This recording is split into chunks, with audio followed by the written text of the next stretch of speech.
Hello all, this is Crooked Leg here, and this is the Kansas City War Room.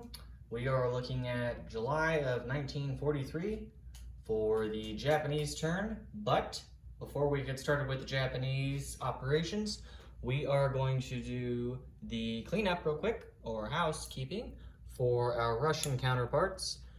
They inadvertently upgraded an infantry to attack from 2 to 3, when in reality they only could pair 1.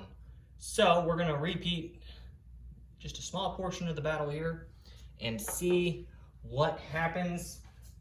What ended up happening was they had an advanced artillery that missed with the first strike, and then of course they had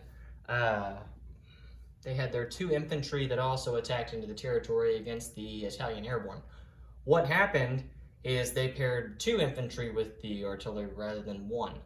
So when they rolled, they had 2 infantry that hit, 2 infantry that rolled at 3s, and one of them did score a hit. So there's a 50-50 chance that one of those infantry scored the hit that was on a 3. So what we're going to do is we're going to roll 1 dice, and if it's a 6 or less, then we will keep the result for the Russians. If it is a 7 or greater, so a 7 through 12, then we will repeat the battle going forward, going into round 2 with the updated stats. So, without further ado, let's go ahead and roll that dice for the Russians here. So again, they need a 1 through a 6 to have the results stay, so it's a 50-50 chance. And if they get a 7 or higher, we will redo the battle to some degree. So, here goes the roll. And I got a 1.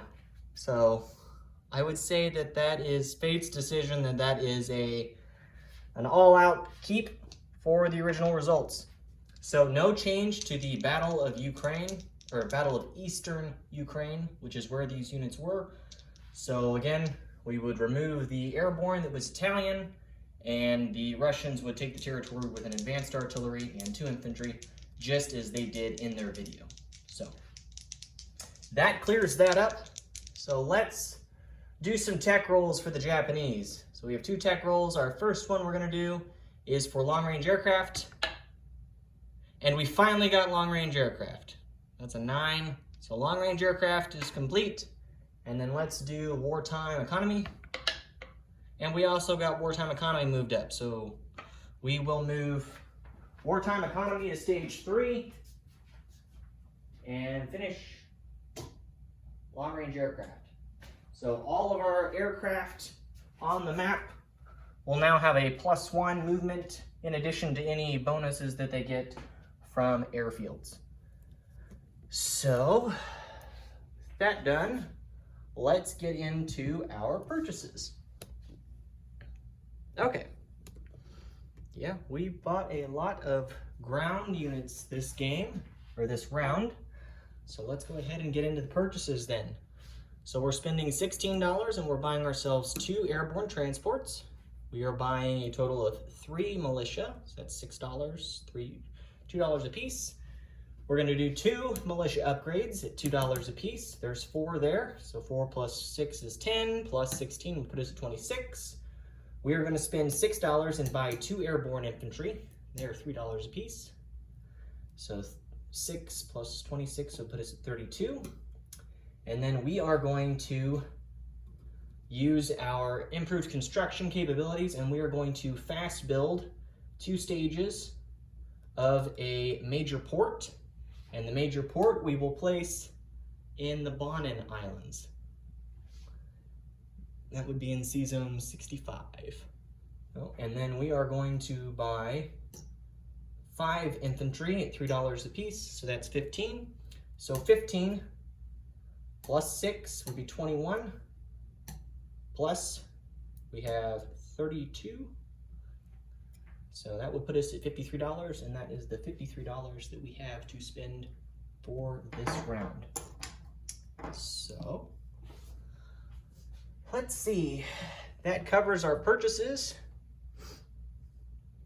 we have some non-combat move, or some combat moves to do here. As it is my understanding that they are combat moves. The first combat move we're going to do is we are going to take the fighter in C-Zone 91 off of Maritime Air Patrol and land at the Mariana Islands. So that'll use one movement. So I guess, well, I can keep track of it. So there's one movement there that's been used, so we still have 4 available because of long-range aircraft. Same with the fighter in C-Zone 89. It will go off of map and land in Formosa.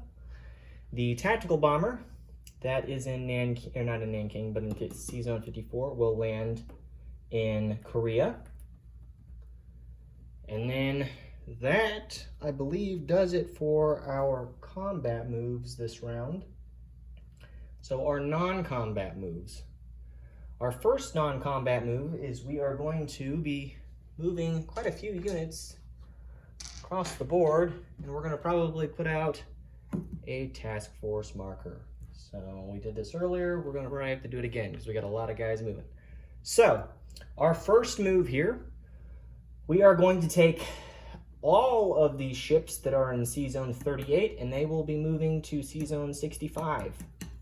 So to show that, we're going to move 3 light carriers, and they will move from C-Zone 38, 1, 2, and end in 65. So we'll put those on this lovely felt task force marker we're going to put here.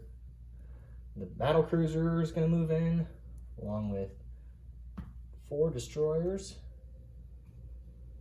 And then we've got 4 light cruisers that will move as well. And then we have 4 heavy cruisers. They will move there as well. And then we're going to move both of the fleet carriers along with the 4 aircraft that are on them.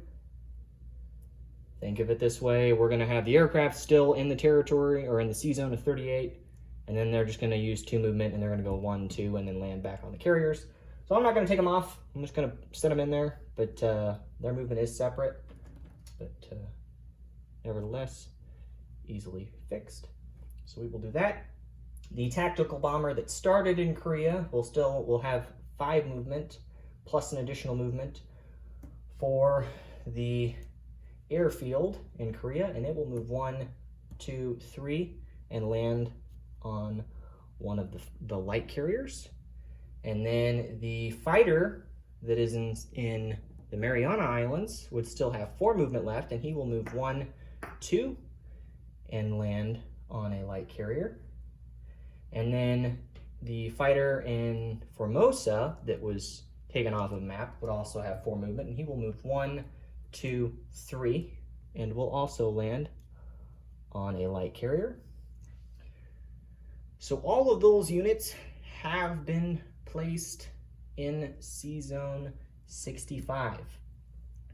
In addition, we are going to take the 3 submarines from C-Zone 90, and they will move 1, 2, and will join the fleet in C-Zone 65, and we are running out of room here very quickly. Okay, and then next, what we're going to end up doing is we are going to take the 3 destroyers that are in C-Zone 88,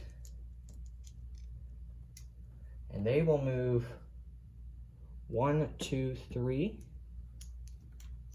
and their movement there. So we now have 7 destroyers in C-Zone 65.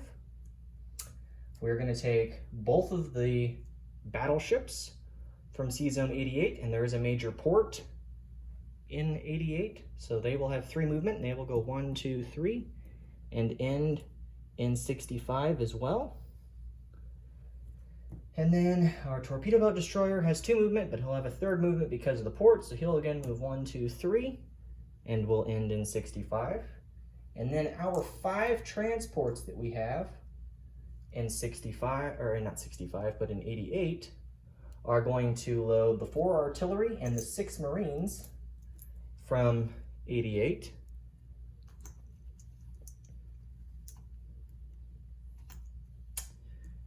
will drop them off. So we're going to put the artillery, and again, they have 2 movement plus a 3rd because of the 88 major port, so they'll move 1, 2, 3. So we're going to drop all of our ground units. So there's going to be 6 Marines and 4 artillery that will be situated on the Bonin Islands, along with a militia. And then, let's see, that would leave us with 4 infantry in Anatonkin at the moment.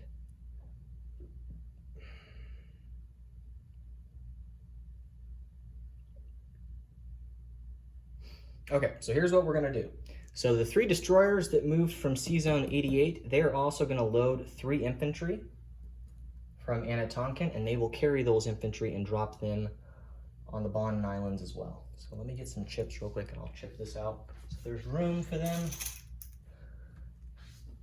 So we're gonna chip the artillery out, take the artillery sculpt off, add another gray chip. So there's 4 artillery. Okay, and then the infantry, chip him out. So we've got 3 infantry that we moved, and they would be in there as well. So that teeny tiny island, we've got all those ground units. So with that said, we are going to take this token off. We've done that movement, and then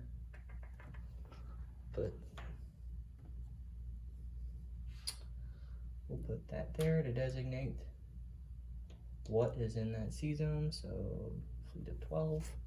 And we'll put this dice in there. So there's that. So we've moved those units. We're going to take the 2 submarines in 92, and they will move 1, 2, 3, and will end their sea movement in Sea Zone 38.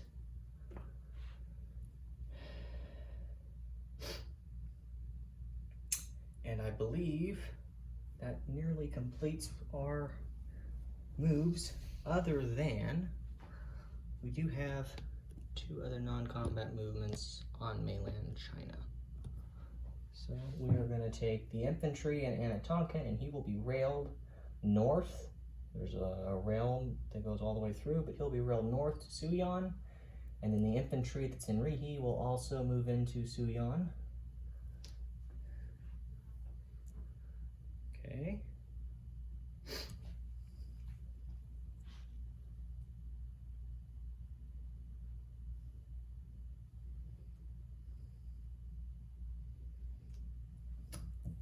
Let's see.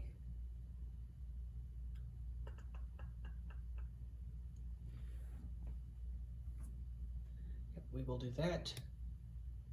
And then that, I believe, concludes our non-combat movement. So, other than the 2 submarines that are over there in Sea Zone 38, and take it back, we do have 1 more non-combat movement. It's kind of hard to see, but there's a coastal sub here in 123. He'll move 1 to 124. So no rating, but move to 124. So we've moved those units. Otherwise, all of our naval units are here in that little box. So I guess I can rotate it some here so you can see a little better which units are in there. But again, that's all of our units, and that includes 1 torpedo boat destroyer, 3 submarines, 5 transports, 7 destroyers, 4 light cruisers, 4 heavy cruisers, 1 battle cruiser, 3 light carriers, 2 fleet carriers, 2 battleships, 4 fighters, 3 tactical bombers, excuse me, and a partridge and a pear tree. Okay, so that does it for our non-combat movement. So let's go ahead and get into our unit placement. So this should be fairly quick. So we're gonna take the 5 infantry that we built, and we're going to put 1 of them into Rihi. I just realized I had 6 sitting there on the table, but it should only be 5. So we placed 1 there. we've got 4 left. So that was part of the planning. I'd originally planned to buy another one and then changed the plans. So that was my bad. We will put 2 infantry in Kyushu to protect Nagasaki. And then we will build, actually we'll do 3 infantry in Nagasaki. Or not Nagasaki, but Kyushu. And we'll build 1 infantry in Tokyo, along with 2 airborne infantry in Tokyo, and 2 air transports in Tokyo. And then that leaves us with our 3 militia to place, along with, here's our shipyard, or not shipyard, but major port. So we'll put that there on the Bonin Islands.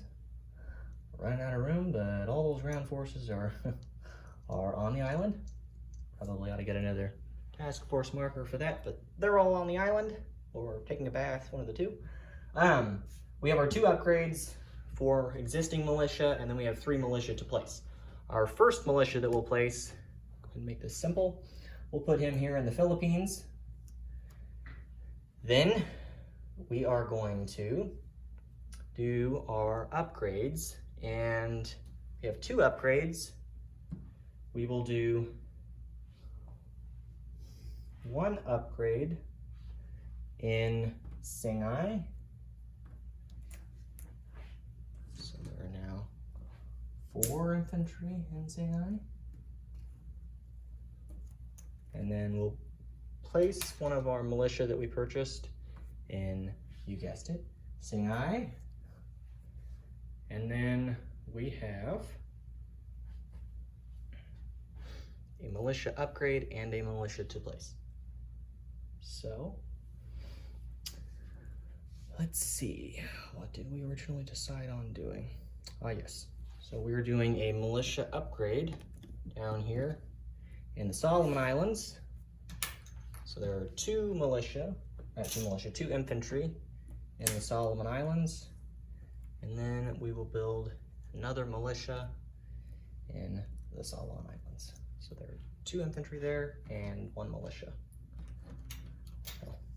And that would be our placement. So no changes for us on the board, I believe, income-wise. We did lose some territory to the US up near Alaska, but nothing of value. We lost the Aleutian, or not the Aleutian Islands, we lost Southeast Alaska along with the Yukon territory, neither of which are worth anything as income. So no need to adjust there.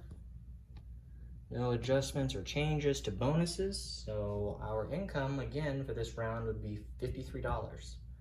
So with that said, just to recap, consolidated the fleet in C-Zone 65 and finished long-range aircraft and moved up on wartime economy. So, and that, my friends, would be the Japanese turn. So thank you all for tuning in, and we will see you next year in January of 1944. So this is Crooked Leg, and we are signing out.